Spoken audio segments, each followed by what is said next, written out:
A continuación, grandes y pequeñas historias de la historia.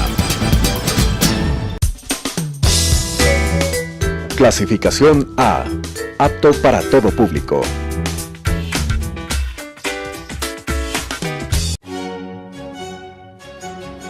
La historia está hecha de lo que unos quisieran olvidar y lo que otros no pueden olvidar. Es tarea del historiador averiguar el porqué de lo uno y de lo otro. Carlos Freile la asume en Telesucesos. Con ustedes, grandes y pequeñas historias de la historia. ¿Cómo están ustedes, estimados amigos de TV Sucesos y Radio Sucesos? Les saluda Carlos Freile, profesor de la Universidad San Francisco de Quito, aquí en su programa Grandes y Pequeñas Historias de la Historia. Hace algunas semanas toqué aquí de manera tangencial en alguno de los programas el tema de la cascarilla, también llamada quina. En fin, un benevolente amigo que me escucha en estos programas me ha pedido que amplíe un poco más algo sobre este tema de la cascarilla, tan importante en nuestra historia y que no siempre es bien conocido. Sobre todo es importante para las provincias del sur del país, pero no solamente para ellas, por lo que veremos inmediatamente. En primer lugar, ¿qué es esto de la cascarilla? ¿Qué es esto de la quina? La quina es un árbol, un arbusto, originario de nuestro país, originario de la provincia de Loja y de lo que también fue nuestro hasta la independencia, la zona de Jaén. Nuestros vecinos del sur, los peruanos, dicen que es un árbol originario del Perú. En todo caso, donde más explotó la cascarilla y la quina fue en las selvas, en ese entonces, selvas de Loja.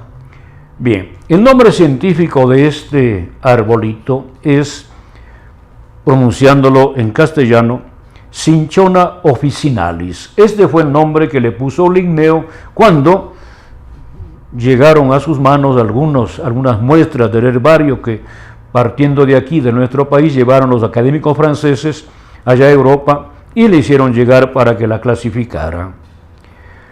¿Por qué es tan importante esta planta, este arbolito? Porque era el único remedio conocido para el paludismo, para las fiebres tercianas. Y en esa época, esto del paludismo no solamente era importante en nuestros países, sino también en Europa y vamos a ver después en otros continentes con incidencia en la economía y en el desarrollo del mercado, del comercio a nivel mundial, con otras circunstancias. Era pues el único remedio para el paludismo. Algunos autores sostienen que antes de la llegada de los españoles ya había aquí paludismo. De hecho, se publicó un estudio hace unos cuantos años sobre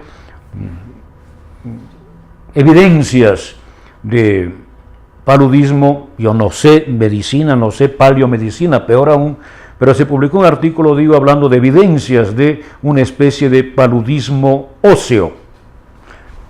No puedo garantizar el asunto. En todo caso, otros dicen que el paludismo fue introducido en América por los esclavos africanos que venían en los primeros siglos de la conquista. Por eso se establece ya el paludismo, las tercianas, etcétera, la malaria en nuestros países. Era el único remedio. Sobre cómo se conoció que esta planta era remedio para el paludismo, hay una serie de historias. Nuestro historiador Pío Jaramillo Alvarado sostiene que allá por 1630 el corregidor de Loja, Juan López de Cañizares, se enfermó con estas fiebres intermitentes y que los jesuitas le habrían dado el remedio. El padre Alonso Mesía Venegas habría conocido de boca de un cacique, ¿no?, allá por Malacatos, ¿verdad?, habría conocido que esta planta era un remedio. Y le había dicho este cacique que solamente tomando el agua que pasaba por las raíces de este árbol, él se había curado de esta enfermedad. Era el cacique de Rumichitama, ya como digo, en la zona de Malacatos. Este cacique se llamaba Juan Leiva y le llamaba al árbol Yurachuchu, es el nombre quichua de la quina. Más al sur le llaman también quina. Indudablemente nosotros estamos ahora contando lo que se dice, ¿verdad? Ya a partir de ahí se habría conocido la quina. También ustedes conocen que se dice que la esposa del virrey del Perú, la condesa Ana, esposa del conde de Chinchón, habría ella sufrido esta enfermedad y que un jesuita también le habría dado el remedio. Por eso es que este remedio se llamaba polvos de la condesa, y vamos a ver por qué esto de los polvos, o polvos de los jesuitas. Cuando llega a España, en cambio, según algunas fuentes, fue llamado este remedio polvos del cardenal, porque los jesuitas habrían entregado este remedio a la botica del Papa en Roma, y un cardenal habría llevado a esto a España. Estas son noticias que se dan en diferentes fuentes. Nosotros no podemos garantizar nada. Lo que sí podemos saber es que allá por 1640 ya tenemos nosotros allá en Europa noticia de la existencia de la cascarilla, quina o Yurachuchu. De tal manera que ya se sabía que era un remedio para esta enfermedad. ¿Dónde crecía sobre todo este arbolito? Allá en el sur. Bueno, la quina crece desde el norte del Perú actual, en ese entonces todavía Reino de Quito, la zona de Jaén, hasta más o menos la provincia de Tungurahua actual. Por eso veremos que también se extiende la explotación en el siglo XIX. Pero la quina, la cascarilla mejor, la más conocida, la más codiciada, era una cascarilla que crece en Loja y le llaman la cascarilla o la quina roja, la quina o cascarilla colorada, en los valles en Malacatos, también en Cajanuma, en Uritizinga, también ya en las estribaciones de la cordillera hacia el oriente, etc. Este es un árbol no muy grande, un arbusto, que debe crecer entre más o menos 400, 500 metros de altura y 2.300, no más, de tal manera que, algunos dicen un poco más, de acuerdo con las especies, no debe recibir muchas lluvias en ciertas épocas del año, y de hecho se le cosechaba en los meses de abril, ¿no?, a agosto, época de sequía, época de no lluvias. ¿Qué es lo que se hace con este arbolito? Se le corta la corteza, ya viene el nombre cascarilla, ¿no?, la cáscara del árbol. Esa cascarilla se convierte en el remedio porque debe ser primero, lógicamente, limpia, etcétera, después se la muele, en fin. Pero hay un detalle interesante, que la cascarilla debe ser guardada, almacenada en un tiempo determinado, porque de lo contrario se seca demasiado y se daña, o se humedece demasiado y se daña, se calienta demasiado y se daña. Por eso es que fueron arbitrando los cascarilleros diferentes maneras de guardar la cascarilla. La forma más cara y menos eficiente era guardarla en cajones de madera, las tiras de la corteza del árbol en cajones de madera de un determinado tamaño para guardar una determinada cantidad. Pero luego se pasó a los zurrones, que eran hechos de pieles de animales, burros, caballos, vacas, etc.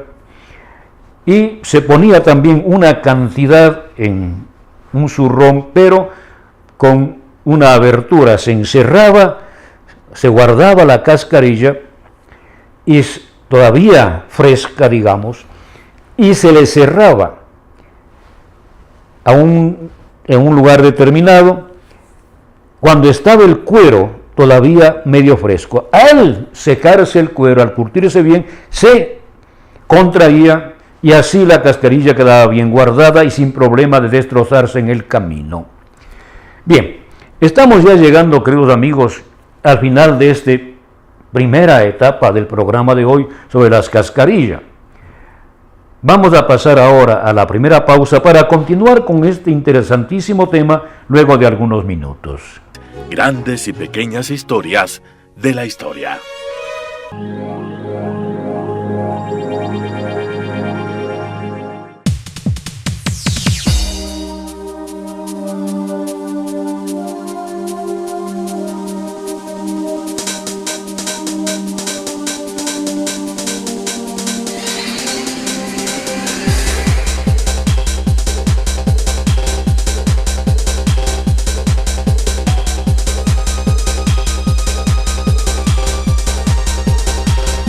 Telesucesos, porque Quito TV.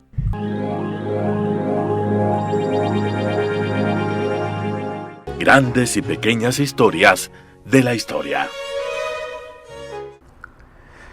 Estimados amigos de TV Sucesos y Radio Sucesos, están ustedes con Carlos Freile, profesor de la Universidad San Francisco de Quito, en su programa, Grandes y pequeñas historias de la historia.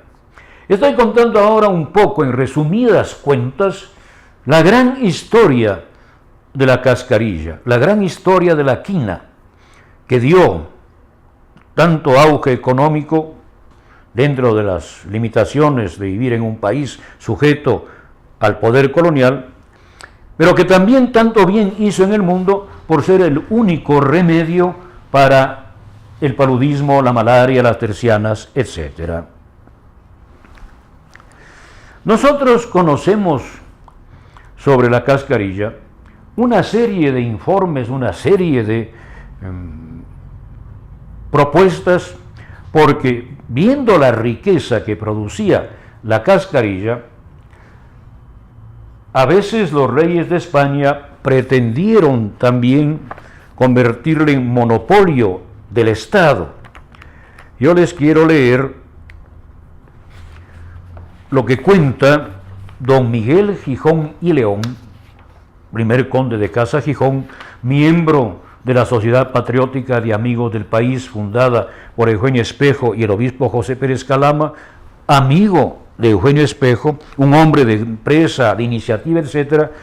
Nos cuenta el conde de Casa Gijón cómo él tuvo una serie de aventuras, una serie de problemas para llevar cascarilla a Europa.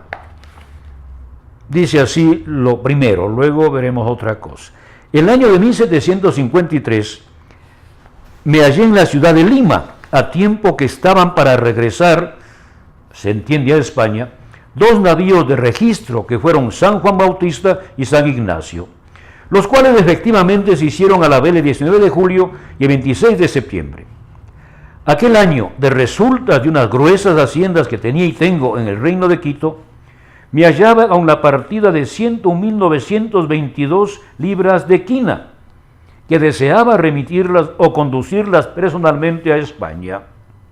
A este fin me valí de la autoridad del virrey don José Manso, para que se sirviese recomendar a los maestres de dichos dos navíos, que lo fueron don Esteban Peña y don Manuel del Río, el que prefiriesen la carga de dicha miquina a cualquiera otra que se les proporcionara. El virrey tomó a su cargo esta recomendación con mucho empeño, así por favorecerme como porque sabía que en ello le haría al excelentísimo don Sebastián de Eslava el mayor gusto. Sebastián de Eslava era un ministro español. Pero se halló con la dificultad de que uno y otro maestre le dijeron que tenía carga completa de cuenta propia de sus expediciones, que no era razón de que se la dejasen a las espaldas. Y así, aunque a uno y a otro les ofrecí exorbitantes fletes, no quisieron traerme un tercio de quina. Entonces, ¿qué es lo que se vio obligado a hacer el conde de Casa Gijón? Llevar y mandar pequeñas cantidades de quina, primero hacia Panamá, para que allí pase hacia Cartagena o vaya a La Habana. En fin, en lugar de poder mandar todo en 2 barcos, tuvo que mandar, y así se le perdieron varios quintales de quina, etcétera. Y perdió, ¿verdad?, algo de lo que podía haber ganado. Aquí quiero yo resaltar esto de Lima, porque normalmente los comerciantes de Lima, ellos eran los que compraban la quina a los productores lojanos o a los cascarilleros lojanos, o a los comerciantes que compraban a los cascarilleros y los llevaban a Lima. Entonces, estos comerciantes limeños eran los encargados de llevar la quina a Europa. Detrás de la negativa de estos 2 capitanes de barcos, yo me permito sospechar que había también esa alianza con el gremio de mercaderes de Lima. Si no llevan los mercaderes de Lima la quina y los lleva otro señor, este otro señor va a sacar ventaja de ese comercio. De tal manera que los mercaderes llenan los barcos, son amigos, muchas veces son socios, para impedir que don Miguel de Gijón y León pueda llevar la quina. En otras oportunidades, cuando no hay nadie que quiera llevar quina desde el Callao hacia España, serán los mismos mercaderes limeños los que llevan ese producto. Esto hay que tener en cuenta para entender por qué los cascarilleros, tanto los dueños de las tierras cuanto los trabajadores, no se enriquecieron tanto durante esta época. Claro que pasaron una época de cierta bonanza, no cayeron en la crisis de la Sierra Centro-Norte, etcétera, pero no se enriquecieron como debieron haberlo hecho por el precio que alcanzó la quina. El mismo conde de Casa Gijón dice así: estoy leyendo memoria acerca del estado del comercio de España con Perú y parte de tierra firme, la necesidad de una introducción masiva de esclavos para el cultivo de los campos y la conveniencia de abrir una canal navegable en Panamá.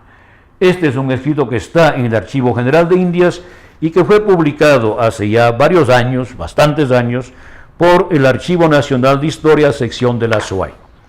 Bien, dice don Miguel, luego leeremos otro fragmento de otro escrito publicado también por el mismo archivo.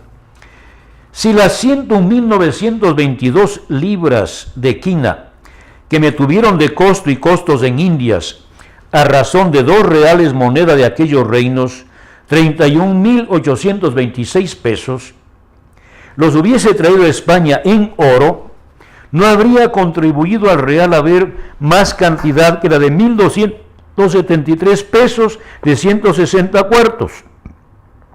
Se entiende pesos fuertes, ¿verdad?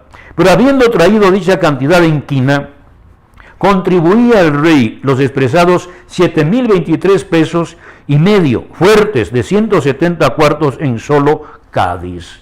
Piensen ustedes esta diferencia, que los impuestos, digamos así, dejado de lado el quinto real que ya se cobraba en América cuando se lavaba oro o se sacaba oro de socavón o plata o piedras preciosas, al llegar a España la quina valía más que el oro. La misma cantidad de oro habría pagado 1.273 pesos, la quina pagó 7.023 pesos. Es lo que dice el conde de Casa Gijón: es necesario repotenciar la explotación de quina. Con esto nosotros nos damos cuenta del valor que tenía la quina en esa época. El conde realmente estaba admirado. Después, en otro escrito, también publicado en Cuenca por la sección de la SUAY del Archivo Nacional de Historia, este nuevo texto se llama Recomendaciones para la explotación y comercialización real de la cascarilla. Aquí también da cuenta el conde de Casa Gijón de las dificultades. Muchas veces no era posible llevar la cascarilla por Lima, por el Callao.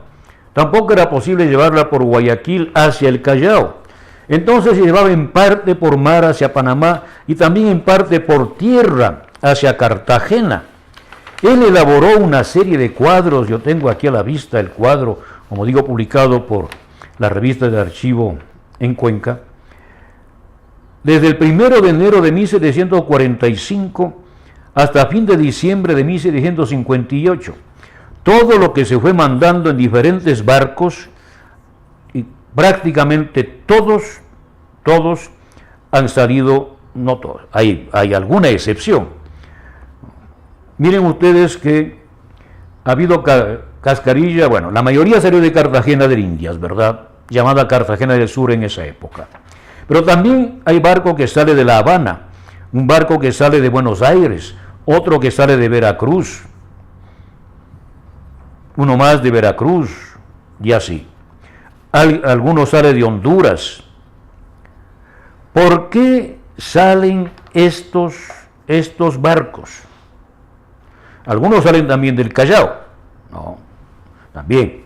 Pero la mayoría salen de Cartagena, salen del norte, por lo que acabo de leer en el otro escrito del conde de Casa Gijón, porque en Lima hay todo un grupo, ¿no?, que monopoliza el comercio y pone problemas a los exportadores que quieren sacar de aquí la cascarilla y que no pertenecen a ese gremio de mercaderes limeños. El conde de Casa Gijón tiene una serie de iniciativas, pero no siempre pueden llevarse a cabo. También tuvo iniciativas a este respecto Eugenio Espejo, pero vamos a leer algún texto de él y a comentar lo que escribe en el siguiente fragmento de este programa.